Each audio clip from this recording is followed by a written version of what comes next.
Motivational story. பட்டாம்பூச்சி எல்லாருக்குமே பிடிக்கும். எல்லாருக்கும் பிடிக்குங்களா?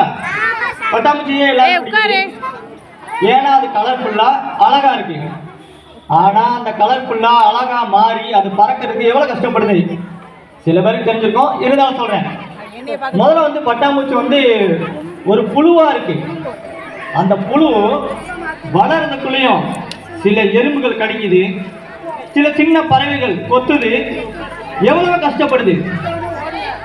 பட்டாம்பூச்சி போட்ட முட்டையில 1-2 புழுக்கள் மட்டும்தான் கூட்டு புழுவா இவ்வளவு கஷ்டத்தையும் தாங்கி நம்ம ஒரு வளர்ச்சியை காட்டி நம்ம இந்த உலகத்துல சிறந்ததை ஆகணும்னு சொல்லி 1-2 புழுக்கள் மட்டும்தான் ஒரு தவம் பண்ற மாதிரி சொல்லலாம். தவம்னா உங்களுக்கு தெரியாது, பெரிய பிள்ளைங்க ஆகும்போது தெரிஞ்சுக்கிறீங்க. ஒரு கூட்டு புழுவா உள்ளே இருந்துக்குது.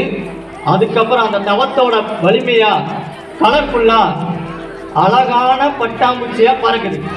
இதுல இருந்து என்ன சொல்றேன்னா, சின்ன பிள்ளைங்களா இருக்கீங்க, அந்த புழு மாதிரி உங்களை வந்து ஆசிரியர் அதை செய் அதை படி இதை படி சொல்லுவாங்க.